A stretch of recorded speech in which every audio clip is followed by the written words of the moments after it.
होगा एक ठो, नीचे बोरा बिछा लीजिएगा, बैठ जाइए। इसे पिछले क्लास में क्या तक बता दिए थे?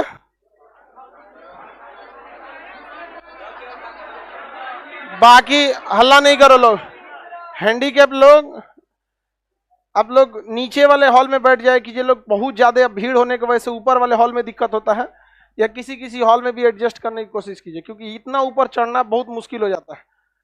चलिए, अब बाकी जितने हॉल में लड़के बैठे हैं, 2 3 4 5 6 लेकिन 9 हॉल तक, आप लोग अपने अपने हॉल में टाइम से पहले बैठ जाए कीजिए। गेट अगर नीचे का बंद हो गया है मतलब ऊपर जगह नहीं है, बार बार आप लोगों को लौटाना पड़ता है यहाँ से। अगर नीचे का गेट बंद है मतलब अगर ऊपर में जगह नहीं है, हमको क्या होगा? लॉस। बैच एकदम टाइम पे खत्म होगा। अगर टाइम आप लोग मैनेज करेंगे तो धीमा से धीमा धीमा चलेगा। इससे क्या होगा, जो कमजोर विद्यार्थी हैं उनको भी ज्यादा आदमी समय दे पाएगा, और खुद आप मैनेजमेंट में समय खाएंगे तो ये आप लोग खुद अपने लिए खराब कर रहे हैं। अच्छी बात नहीं है ये। आप लोग को इतना बूढ़ा हो गए आप लोग को आदमी इससे समझाए। हाँ, देखिए कल हम आपको बताए थे कि नहीं बताए थे? कोई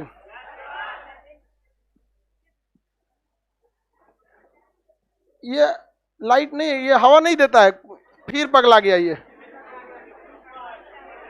हाँ, सब बंद हो गया। ये सब क्यों बंद हुआ है? चल रहा है, क्यों इतना धीमा चल रहा है सारा पंखा? चलिए, और इससे पहले के क्लास में कल हम आपको बहुत हद तक कुछ समझाए थे। तुम मंगरैला खड़ा का है?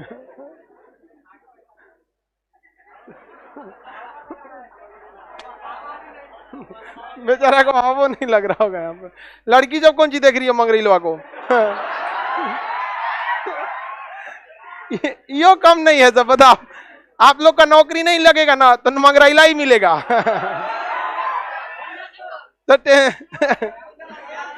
श्याम सुंदर, श्याम सुंदर एकदम श्याम सुंदर लड़कियों के स्टडी के लिए एक मोटिवेशन है। एग्जाम के नहीं, इसके डरे ज्यादा पढ़ते हैं सब, नहीं समझाया? लेकिन हम तुमको गारंटी बताते, तुमसे चौपट करवाएंगे। सुकरात को तुम छोड़ दिया, सुकरात कहाँ रह गया? चिंग चांगी तो इधर है। बाकी हॉल वाले लड़के जल्दी बैठिए।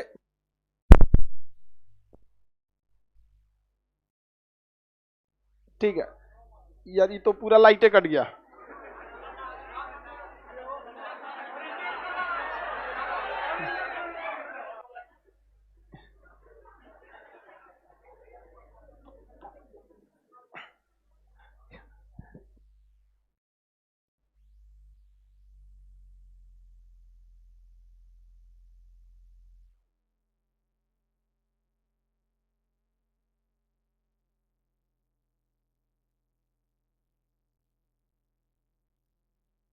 कल के क्लास में जो हम आप लोग को बताए थे, याद है?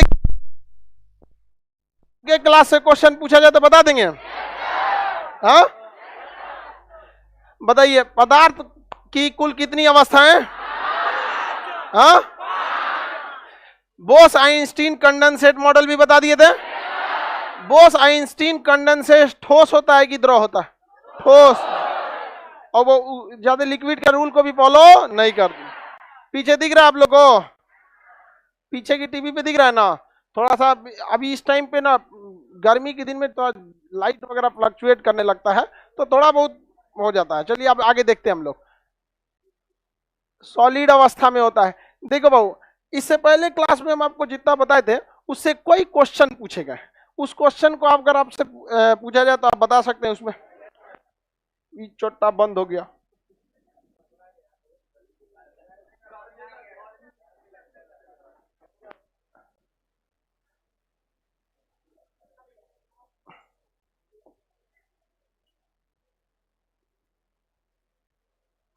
कोई चीज लेट होता है ना तो मेरा दिमाग खराब हो जाता है, मन कर रहा है ना अभी फोड़ दे इसको, लेकिन बहुत महंगा आता है।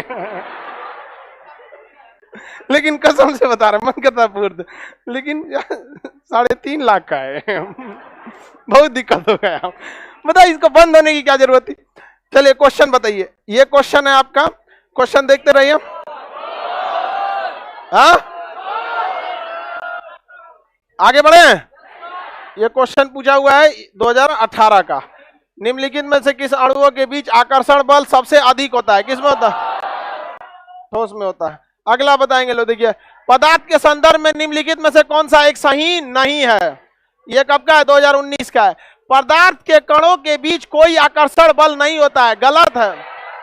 आकर्षण बल होता है और यह बल सबसे ज्यादा ठोस में होता है। ठोस के कणों के संदर्भ में निम्नलिखित में से कौन सा एक सही है? वे मतलब जहां तहां यादृच्छिक रूप से गतिशील होते हैं, बहुत कम गतिशील होते हैं, ज्यादा गतिशील नहीं होते हैं। इनके बीच बड़े अंतराल होते हैं, ये भी नहीं है, बहुत कम अंतराल होता है। व्यवस्थित तरीके से विन्यासित होते हैं, एकदम से, उनके बीच ज्यादा गति नहीं होती है, बहुत कम जगह होता है व्यवस्थित। अभी तक वैज्ञानिकों ने कितने? 2018। अगला क्वेश्चन, गैस। यदि अमोनिया एक गैस है तो कपूर क्या चीज है? ठोस। कपूर क्या है? ठोस। निम्नलिखित में से कौन सा एक गलत है? पदार्थ के कण स्थिर अवस्था में रहते हैं, गलत है। पदार्थ के कण गतिशील अवस्था में रहते। सबसे कम गति ठोस, सबसे ज्यादा गति गैस। समझ में आ गया कि नहीं आ गया? किसी को दिक्कत? ठोस। आगे बढ़े। डैश एक शुद्ध पदार्थ है जिसका फॉर्मूला पता, यानी यौगिक व शुद्ध पदार्थ। मीथेन CH4, इसका फॉर्मूला पता है? नहीं। इसका किसी का नहीं, शुद्ध पदार्थ नहीं है। मिश्रण की प्रकृति होती है समांग और विसमांग, दोनों हो सकता है। जेई का। आगे बढ़ जाए। एक मिश्र धातु, दो अलग अलग धातुओं को गर्म करके पिघला के आपस में मिला दिया जाता है, तो क्या होता है? मिलन। तो विलयन होता है, लेकिन किसका? ठोस का। किसका? ठोस का। समझ में गया कि नहीं? विलयन है लेकिन किसका है? ठोस का। ठोस का। और बाकी जो ऑप्शन है ना, ये विलयन चैप्टर का। जैसे कोलाइड, पेंट क्या होता है? कोलाइड। दूध क्या होता है? पायस। ये सब बच्चों का चीज होता है, बहुत बड़का नहीं है। निम्न से कौन सा विषम है, यानी मतलब हंस में बकुला? कौन सा? वायु, कोई फॉर्मूला नहीं। मिश्र धातु, जल, इसका कोई फॉर्मूला है? मिश्रण। इसका कोई फॉर्मूला है? मिश्र। इसका कोई फॉर्मूला है? मिश्र। इसका फॉर्मूला है? यौगिक हो जाता है। समझ में आ गया कि नहीं आ गया? LP technician 2018। हवा क्या है? हवा एक मिश्रण है जिसमें कई टाइप के मिलते हैं। ऑक्सीजन नामक तत्व भी मिला होता है, अतः दोनों तत्व और यौगिक। CO2 नामक यौगिक भी होता है, ऑक्सीजन नामक तत्व भी होता है। तो कभी कभी क्वेश्चन में टफ करता है तो ऑप्शन में ऐंठ देता है। समझ में आ गया कि नहीं आ गया? किसी को कोई दिक्कत? डैश एक यौगिक नहीं है। लेड या एक तत्व है। PB लेड जो होता है, सीसा एक तत्व है। बताए थे पहला लेटर कैपिटल, दूसरा स्मॉल है, तो कोई दिक्कत नहीं। आगे बढ़े। कई को क्वेश्चन है जी। रेत और चीनी कैसा मिश्रण होगा? बताइए। समांगी की विसमांगी? अरे विसमांग ना होगा गधा। रेत अलग और मिश्रण अलग दे। विजातीय या विसमांग? खत्म हो गया। कल ही बताए थे आप लोग को, प्रीवियस क्वेश्चन है, बनी गया होगा आप लोग से बना कि नहीं? हमको भुलाइए गए थे हम। देखिए लोग ना, क्वेश्चन था यहाँ पे केमिस्ट्री। अब ध्यान से क्वेश्चन देखा करो। चलो अब आगे समझते हैं।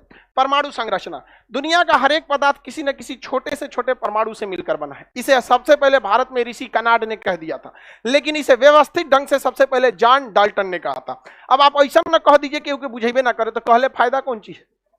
समझ में आ गया कि नहीं? भारत के बहुत सारे वैज्ञानिक थे, ऐसा भाषा में लिख के चल के पता नहीं चला यहाँ पर।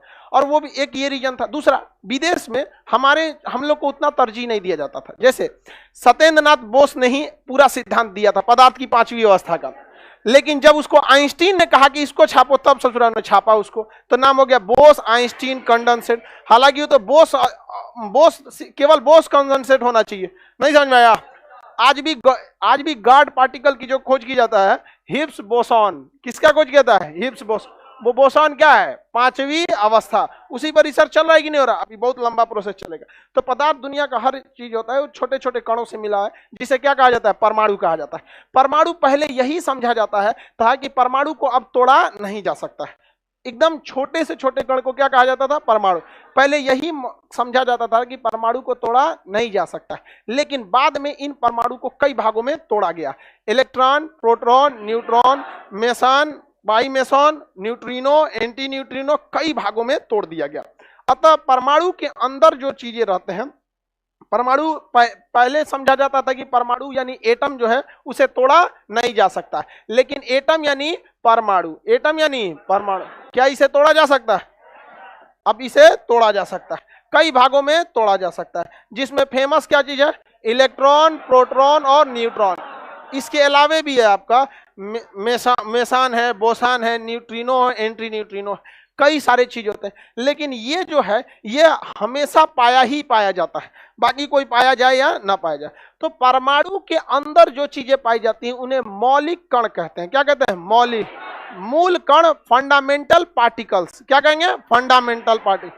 तो परमाणु के अंदर इलेक्ट्रॉन, प्रोटॉन, न्यूट्रॉन, क्या इसके अलावे भी फंडामेंटल पार्टिकल होते हैं? होते हैं।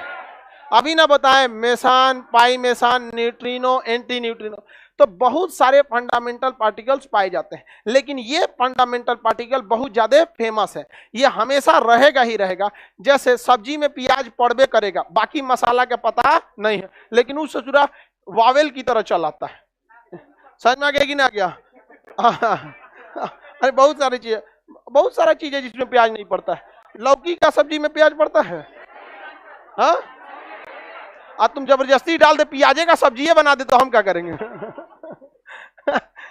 प्याज का, चल अब ध्यान दो लड़की लोग, इधर ध्यान दो, लगी सब बतियाने प्याज में कैसे बनेगा। अचानक उन सबको याद आया, अब ना समझ में आ रहा है, आलू प्याज अपना सब्जेक्ट आया है। ई दुका बोल रहे थे इलेक्ट्रॉन प्रोटॉन। चलो ध्यान दे, इलेक्ट्रॉन, प्रोटॉन, न्यूट्रॉन भी क्या है? मौलिक कण है। क्या है? मौलिक कण। मौलिक कण को हम क्या कहते हैं? Fundamental particles. मौलिक कण ये दो टाइप के होते हैं, एक अस्थाई पाए जाते हैं और एक तो अस्थाई, परमानेंट एंड टेम्पररी, अस्थाई और अस्थाई। अस्थाई में कौन आ जाएगा? इलेक्ट्रॉन, प्रोटॉन और न्यूट्रॉन। इलेक्ट्रॉन, प्रोटॉन और न्यूट्रॉन, इसमें मेसान, पाई मेसान, बोसान, बाकी सब चीजें अस्थाई आते हैं। समझ में आ गया कि नहीं आ गया? तो अस्थाई कण में कौन कौन आएगा? Electron, proton, neutron. इसकी संरचना देखेंगे तो नाभिक जो होता है एक सेंटर में होता है, इसमें प्रोटॉन और न्यूट्रॉन पाए जाते हैं, प्रोटॉन और न्यूट्रॉन। और बाहर में क्या पाया जाता है? इलेक्ट्रॉन जब भी पाया जाएगा कहां पाया जाएगा? बाहर में पाया जाता है। और अंदर में क्या पाया जाता है? न्यूट्रॉन, प्रोटॉन, क्या पाया जाएगा? और ये बाहर में इलेक्ट्रॉन। तो ये नाभिक यानी न्यूक्लियस में पाए जाने वाले कणों को न्यूक्लियन कहा जाता है। क्या कहा जाता है? न्यूक्लियस। तो बताइए परमाणु के मौलिक कण में कौन कौन आएगा?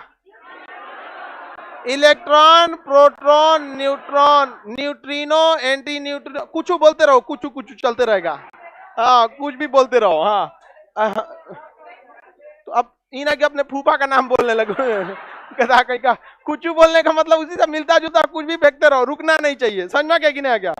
ऐसे फेंकते रहोगे तो लोग समझेंगे लोग बहुत तेज है पढ़ने में। भले बोसान पता नहीं है, मेसान पता नहीं है, फेंक दो एकदम। समझ में गया? न्यूट्रिनो है, समझ में गया कि नहीं आ गया? किसी को कोई दिक्कत? परमाणु के नाभिक के अंदर क्या क्या पाए जाते हैं? न्यूट्रॉन और प्रोटॉन। इन्हें कहा जाता है न्यूक्लियन। क्या कहा जाएगा? न्यूक्लियन। तो बताइए कहेगा न्यूक्लियन में कौन सा तत्व तो नहीं पाया जाता है? इलेक्ट्रॉन। समझ में गया कि नहीं? न्यूक्लियन कितने चीजों से मिलकर? दो। कितने? दो। न्यूट्रॉन और, कोई दिक्कत है किसी को? ये बताइए नाभिक ज्यादा छोटा है कि परमाणु ज्यादा छोटा? नाभिक के बीच वाला भाग परमाणु, नाभिक के बीच वाला भाग, ओ उल्टा बोल दीजिए, परमाणु के बीच वाला भाग, नाभिक उल्टा बोल दिया, परमाणु के बीच वाला भाग।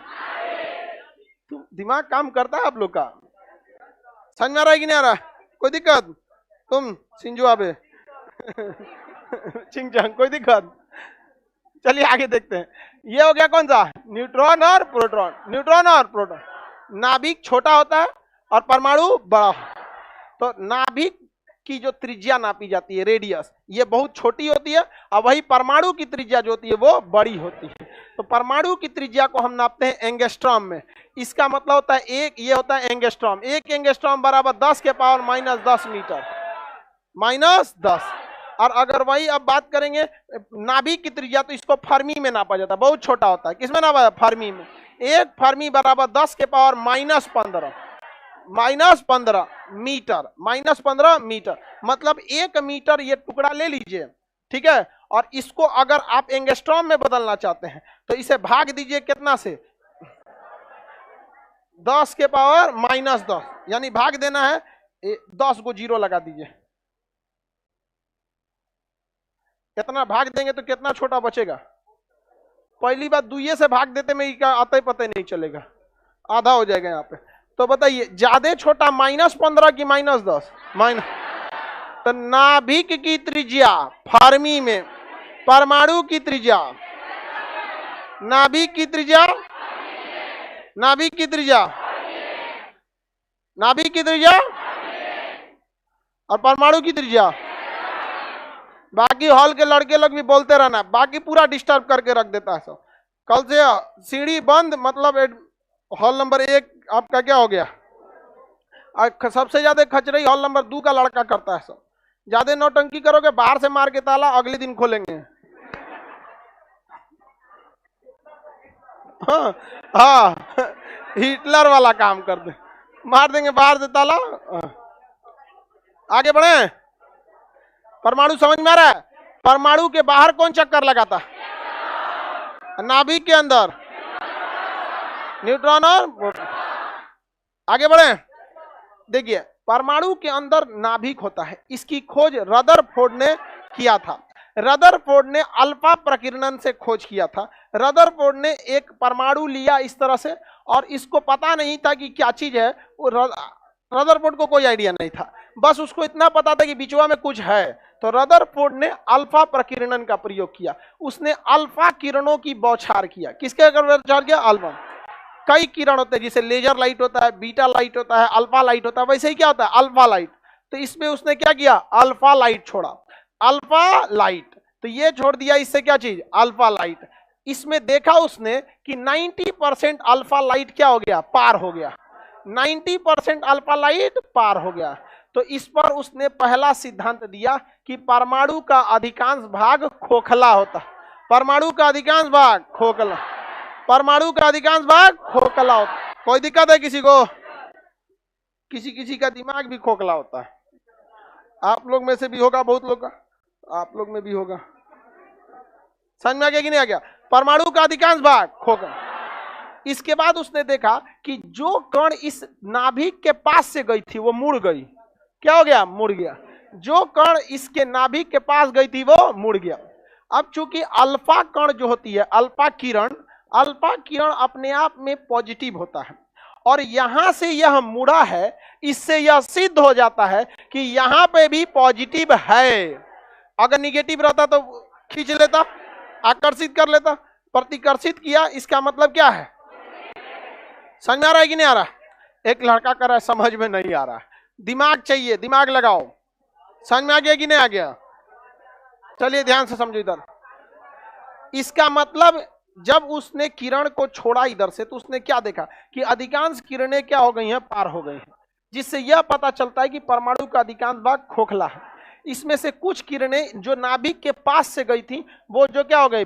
विक्षेपित, जिससे यह सिद्ध होता है कि नाभिक कैसा होता है? धनात्मक। नाभिक कैसा होता है? धनात्मक। कैसा होता है? धनात्मक होता है। समझ में आ गया कि नहीं आ गया? उसके बाद अब आगे देखते हैं हम लोग। उसके बाद इसने देखा, रदरफोर्ड ने सोचा कि काहे ना हम बीचवे में ले भेज देते हैं। तो जिन किरण को बीचवे में भेजा था वो टकरा के वापस आ। इससे यह पता चलता है कि नाभिक का बीचों बीच भाग ठोस होता है, जिसे पार नहीं किया जा सकता। तो रदरफोर्ड ने 3 सिद्धांत दिया। परमाणु का अधिकांश भाग खोखला, परमाणु विद्युतीय रूप से धनात्मक, परमाणु का मध्य भाग ठोस होता जिसे पार नहीं कर। समझ में आ गया कि नहीं आ गया? कोई दिक्कत है? और इसी बहाने रदरफोर्ड ने नाभिक की खोज कर दिया। तो नाभिक का खोज किसने किया? नाभिक की खोज, कोई दिक्कत नहीं ना, नाभिक की खोज। अब इसके बाद आया गोल्डस्टीन। वैज्ञानिक का नाम क्या था? गोल्ड। इसने देखा कि रदरफोर्ड ते कौन चीज खोजा है? नाभिक खोजा है का?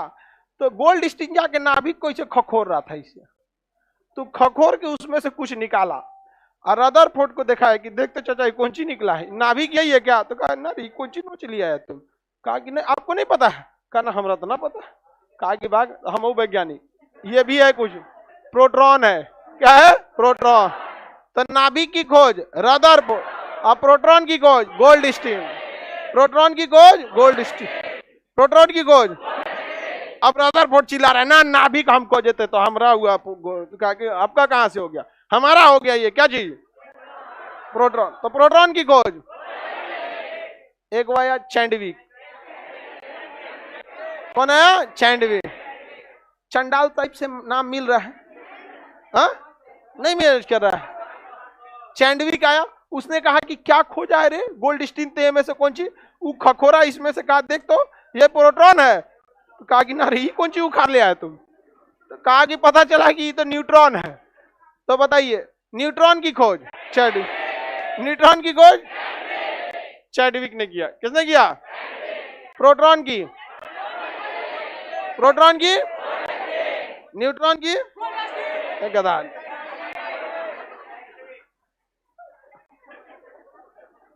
गल तो बोलता है तो दम लगा के बोलता है कुछ बोल देता है, दम लगा के बोलता है पूरा।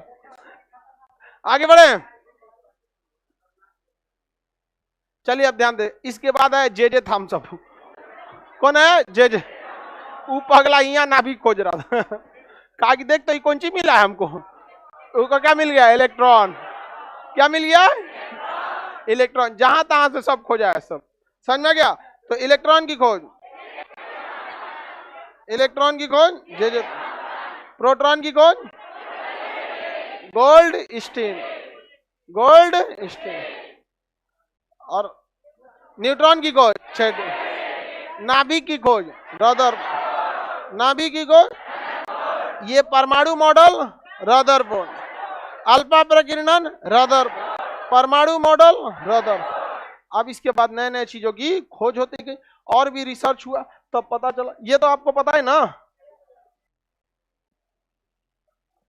इलेक्ट्रॉन की खोज, प्रोटॉन की खोज गोल्डस्टीन, न्यूट्रॉन की खोज चैडविक, नाभिक की खोज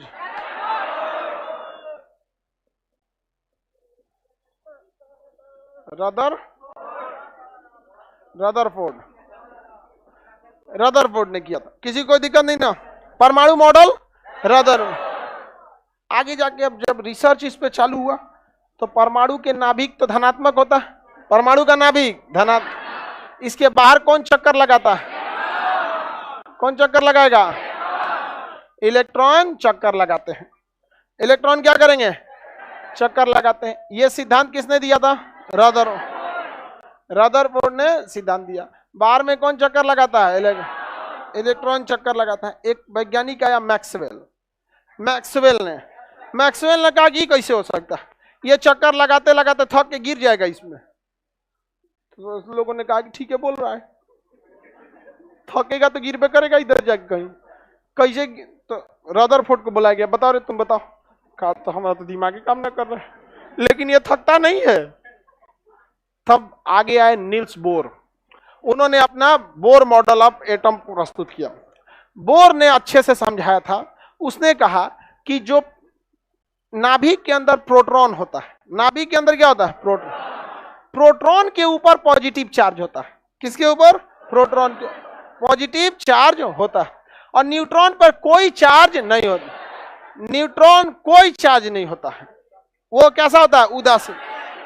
तो ये आप कह सकते हैं कि नाभिक का पॉजिटिव चार्ज नाभिक का पॉजिटिव न होकर बल्कि प्रोटॉन का ही पॉजिटिव चार्ज है। कह सकते हैं कि नहीं कह सकते? न्यूक्लियन में कितने तत्व? दो। कौन कौन? न्यूट्रॉन और प्रोटॉन। नाभिक का प्लस चार्ज कहां से आया है? प्रोटॉन। और न्यूट्रॉन पर कैसा चार्ज?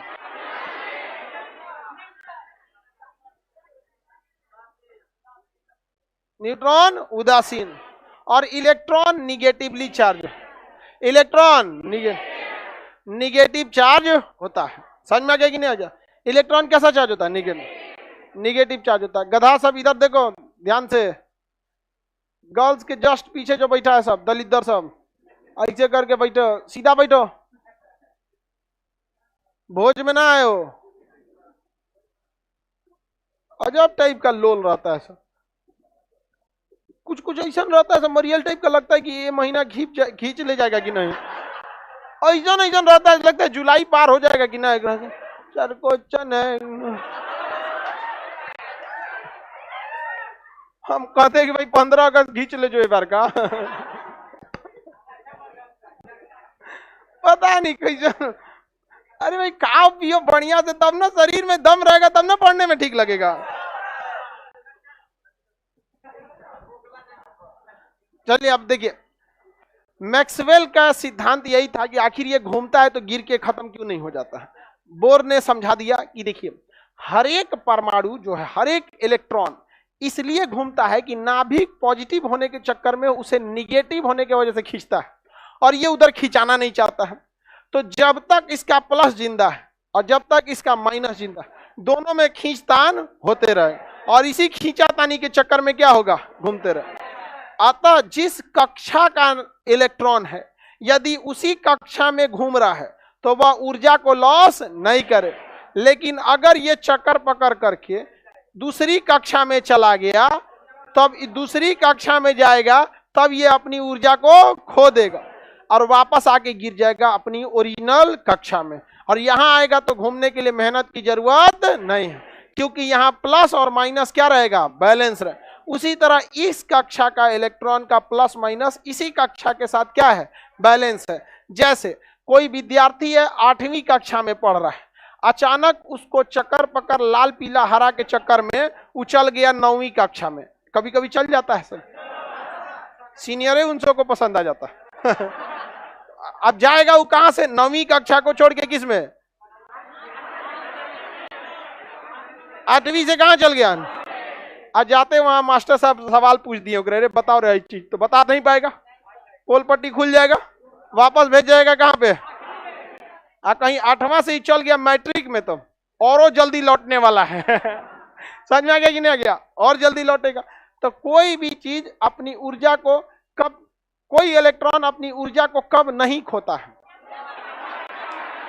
जब वो अपनी कक्षा में। समझ में आ गया कि नहीं आ गया? किसी को कोई दिक्कत नहीं ना? बोलो। बीच वाला कौन जी?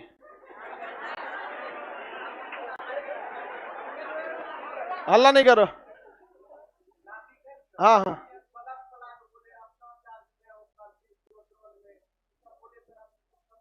तुम्हारा दिमाग कहीं और था। सुनो ध्यान से, इसका कहना है कि सर ये जो आप बोले हमरा समझे में नहीं, तुम्हारा ध्यान कहीं और था। तुम देखो, तुम ध्यान से समझो। हम ये कह रहे हैं कि नाभिक प्लस चार्ज होता है। ये प्लस इसीलिए होता है क्योंकि इसके पास प्रोटॉन है, न्यूट्रॉन के पास तो कोई चार्ज नहीं। जैसे तुम हो गए, नौकरी हो गया, तुम्हारा विवाह हो गया, तो तुम लोग एक फैमिली कहलाओगे, तो उसको समझ जाओ कि नाभिक हो गया।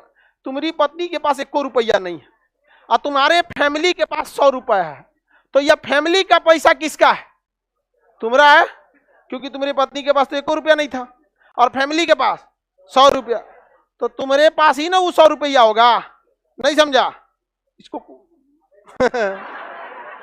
देख गधा, ये इधर देखो, ये ऐसे खुश होके मत पूछो, इसे बच्चा वाला क्वेश्चन समझो, ध्यान से देखो। ये नाभिक है, इसमें 2 लोग हैं, एक के पास कोई चार्ज नहीं है और एक के पास प्लस है, तो इसी के प्लस होने की वजह से नाभिक भी प्लस है। अगर इसमें से प्रोटॉन खत्म तो नाभिक खत्म। समझ में आ गया कि नहीं आ गया? तो आगे बढ़ जाए।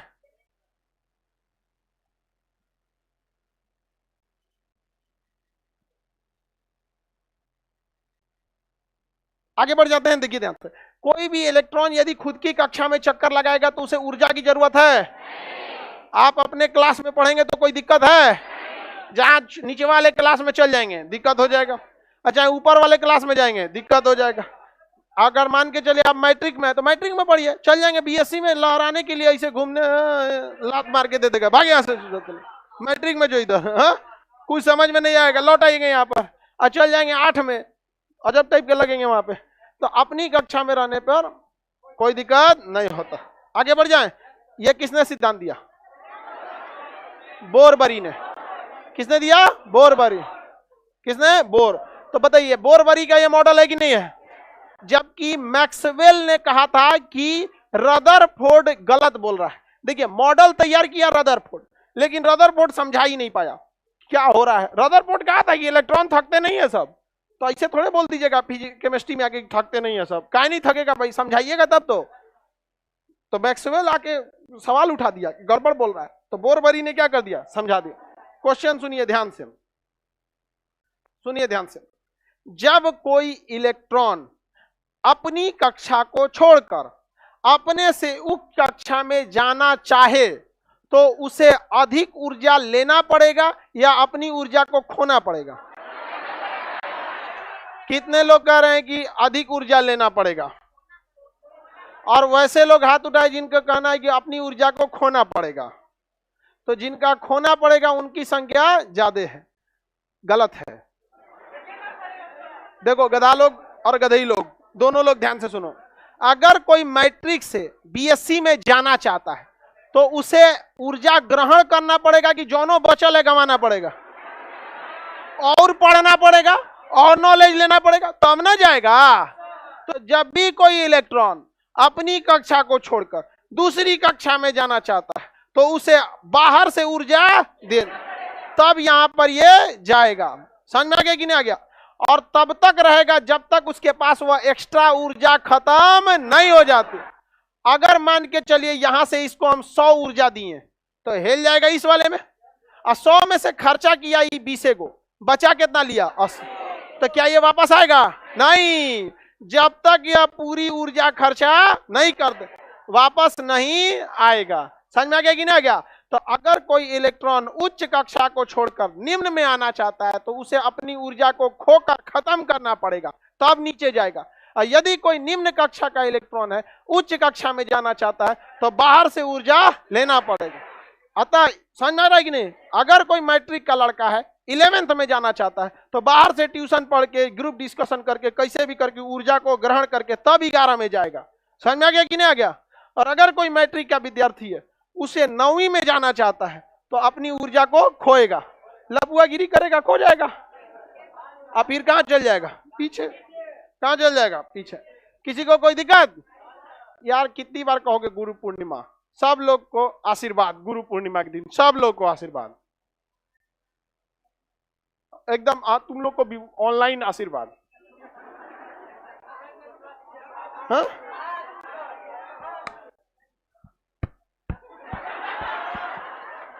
भाई ऑनलाइन वालों को ऑनलाइन आशीर्वाद, ऑफलाइन वाले को वाईफाई के थ्रू, सब लोग को आशीर्वाद। देखिए आशीर्वाद काम आता है लेकिन मेहनत पहले काम आएगी। समझ में आ गया कि नहीं आएगा? आशीर्वाद उसी के काम ज्यादा आएगा जिसके लिए क्या हो? मेहनत। समझ में आ गया कि नहीं आएगा? अरे सब्जी उसी के काम में आएगा जगह पास पहले से रोटी हो, तब ना पेट भरेगा कि खाली सब्जी लेके क्या करेंगे। तो सब्जी हो गया आशीर्वाद और रोटी हो गया आपका मेहनत, लपेट के एक साथ खा जाए पेट भर जाएगा। ये पहले आपको मेहनत करना पड़ेगा। समझ में आ गया कि नहीं आ गया? ऐसे खाली आशीर्वाद से सफलता नहीं मिली, मेहनत आपको करना पड़ेगा। बताइए निम्न कक्षा का इलेक्ट्रॉन यदि उच्च कक्षा में जाना चाहे तो ऊर्जा लेना, उच्च कक्षा का इलेक्ट्रॉन निम्न कक्षा में कोई दिक्कत नहीं ना? क्वेश्चन सुनिए ध्यान से। किस परिस्थिति में कोई इलेक्ट्रॉन अपनी ऊर्जा का ह्रास करता है? ऑप्शन ए, निम्न से जब उच्च में जाता है, अपनी ही कक्षा में रहता है, उच्च कक्षा से उच्चतम कक्षा में जाता है, उच्च कक्षा से निम्न कक्षा में। लास्ट वाला सही है। समझ में आ गया कि नहीं आ गया? किसी को कोई दिक्कत नहीं ना? तो परमाणु मॉडल ये रदरफोर्ड ने तैयार किया, लेकिन पूरी अच्छे से व्याख्या नहीं कर। फाइनली किसका व्यवस्थित रहा? किसका? बोरबरी का। हाँ क्या जी? अरे गधा, आप सोया था तुम। इसका कहना अपनी ही कक्षा में रह गया था। लड़की लोग बताओ उसको, गधा कहीं का, तुम्हारा दिमाग कहीं और था। कुछ कुछ लड़का अभी बता दिए ना, कुछ कुछ लड़का सोचता है अरे क्वेश्चन पूछा, हमको ही पूछना चाहिए। अच्छा बताइए तो A + B का होल स्क्वायर। ये गधा कहीं का, अभी ना बताए वो, नहीं समझ में आया? अजब अजब टाइप का शौकिया क्वेश्चन पूछ रहा है, अभी बताए उस चीज को, अब ये पूछ रहा है। अच्छा उसी में रह गया था, कोई दिक्कतें नहीं है, सेम चीज में तो बैलेंस है उसका। समझ में आ गया कि नहीं आ गया? लेकिन अब बात समझ में आया, समझिए ध्यान से। बात ये आती है कि अगर इसमें 2 इलेक्ट्रॉन रहेगा तो कोई दिक्कत नहीं, जहां तीसरा इलेक्ट्रॉन आया ये रहने नहीं देगा। तो पहले वैज्ञानिकों को बहुत समस्या आई कि पहली कक्षा में हम कितनी इलेक्ट्रॉनों को रखें जो स्टेबल रह सके, दूसरी में कितने रखें कि स्टेबल रह सके, तीसरा में कितना रखें कि स्टेबल रहे। वैज्ञानिकों के पास कोई आइडिया नहीं था। तो माइक्रोस्कोप से जूम करके देखा गया कि किस कक्षा में कितने इलेक्ट्रॉन स्टेबल रहते हैं। तो देखा गया कि पहली कक्षा में 2, दूसरी कक्षा में 8, तीसरी कक्षा में 18। तो इसी सिद्धांत को बोरबरी ने अपना सिद्धांत दिया, जिसे कहते हैं 2n², जहां n कक्षा की संख्या। यदि पहली कक्षा की बात करेंगे तो n के जगह पे 1, n के जगह पे 1, तो 1 का स्क्वायर 1, और उसमें 2 का गुणा करेंगे 2, तो पहली कक्षा में 2। अगर दूसरी कक्षा की बात करेंगे तो n बराबर 2, दूसरी कक्षा के लिए n बराबर 2, तो 2 का स्क्वायर 4, 4 दूनी 8। तीसरी कक्षा के लिए n का मान 3, 3 तरीके 9, 9 तरी 18। इसमें कितना चल गया? 18। समझ में आ गया कि नहीं? 4 के लिए 4, 4 चौक को 16 दूनी 32। समझ में आ गया कि नहीं? तो पहली कक्षा में कितने इलेक्ट्रॉन स्टेबल, दूसरी कक्षा में, तीसरी में, चौथी में, कोई दिक्कत नहीं ना? किसने दिया ये सिद्धांत? हाँ चलिए क्वेश्चन पूछा जाए। नाभिक की त्रिज्या एंगस्ट्रॉम में नापते हैं या फर्मी में? एक फर्मी बराबर 10 के पावर -15, एक एंगस्ट्रॉम बराबर 10 के। नाभिक छोटा की परमाणु न्यूक्लियन में कितने कण? अस्थाई मूल कण की संख्या। अरे बैल कहीं का, क्या बोल रहा है? 8 कौन सी बोला है ये?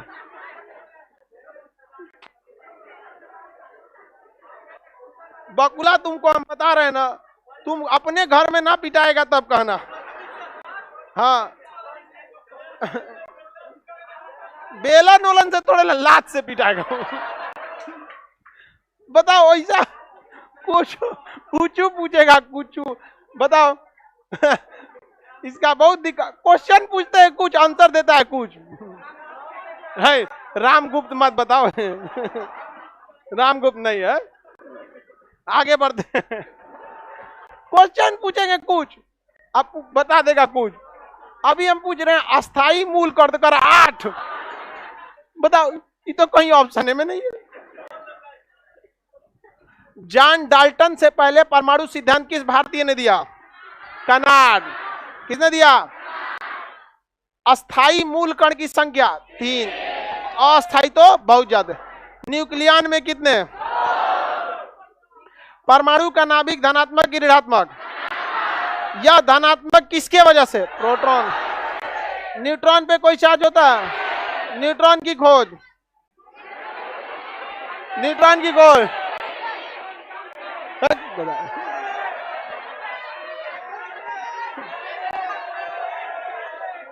चैडविक।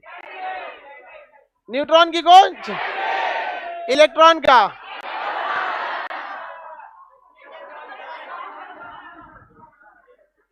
अल्फा प्रकीर्णन की खोज। अल्फा प्रकीर्णन में किस धातु का नाभिक लिया गया? सोना का। किसका? जो सोना आभूषण में पहने, गोल्ड। हाँ गोल्ड। तुम लोग को गोल्ड समझ में आ गया नहीं? तो तू देखो बोल रहे हैं सोना का, तो दुकान जी पीतल का पहन ले है तो ढक रहा है। सोना का है, सोना पहन ले रे।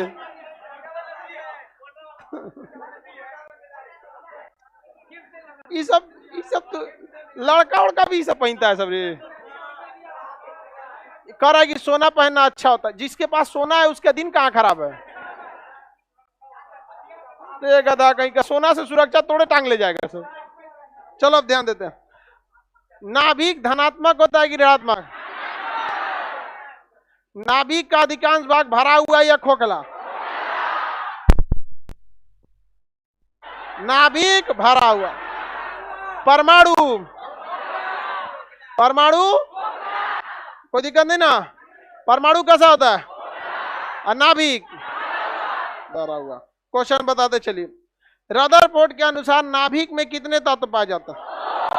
इलेक्ट्रॉन कहां चक्कर लगाता है? इलेक्ट्रॉन कहां चक्कर लगाता है? बाहर में चक्कर लगाता है। मैक्सवेल के सिद्धांत के अनुसार इलेक्ट्रॉन को रुकना चाहिए या गिर जाना चाहिए? किसने व्याख्या किया? बोरबरी के परमाणु मॉडल के अनुसार अगर कोई इलेक्ट्रॉन निम्न कक्षा को छोड़ के उच्च में जाएगा तो ऊर्जा को ग्रहण, और कब तक बाहर रहेगा? जब तक ऊर्जा को खो नहीं दे। और खोने के बाद वापस, हाँ वापस अपनी कक्षा में चल। आप इसका प्रैक्टिकल भी देखे होंगे। देखिए जब आप हाथ रगड़ेंगे ना, हर चीज परमाणु से बना है, हमारे कौन भी छोटे छोटे परमाणु से। हाथ रगड़ेंगे हाथवा क्या हो जाता है? गर्म हो जाता है। निम्न कक्षा को छोड़ के कहाँ गया है? उच्च कक्षा। कहाँ गया है? उच्च कक्षा में चला आया। समझा गया? और कब तक गर्म रहेगा? ऊर्जा खत्म। रेडियम एक लाइट होता है। रेडियम देखते होंगे, चमकता होगा भुकभुकवा लाइट में। रेडियम लाइट में क्या होता है? चमकता रहता है। देखें रेडियम लाइट चमकता है कि नहीं चमकता? तो उसमें देखिएगा जैसे आप उसको लाइट देते हैं ना, रेडियम लाइट को, चमकने वाले रेडियम लाइट को जैसे क्या देते हैं? लाइट देते हैं। तो बाहर की रोशनी को वो क्या कर लेता है? एब्जॉर्ब कर लेता है। रेडियम बाहर की लाइट को क्या कर लेता है? एब्जॉर्ब कर लेता है। और वो तब तक चमकता रहता है जब तक कि वह ऊर्जा को खो नहीं देता। क्या रेडियम को एक बार लाइट दिखा देंगे तो परमानेंट चमकेगा? कब तक चमकेगा? जब तक ऊर्जा उसका ह्रास ना हो जाए तब तक ये क्या होगा? चमकेगा।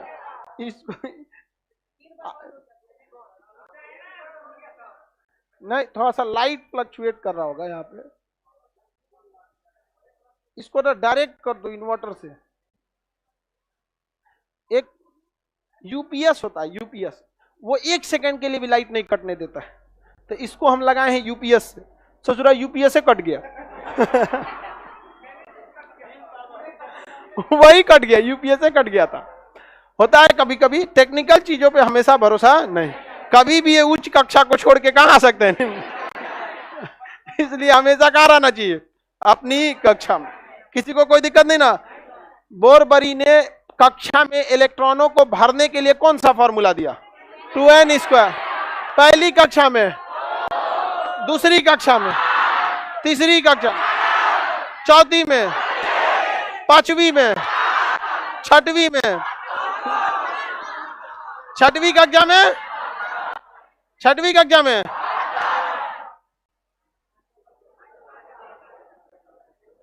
आगे बढ़ जाना।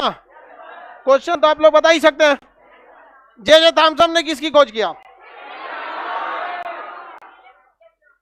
किसका? बाहर चक्कर कौन लगाता है?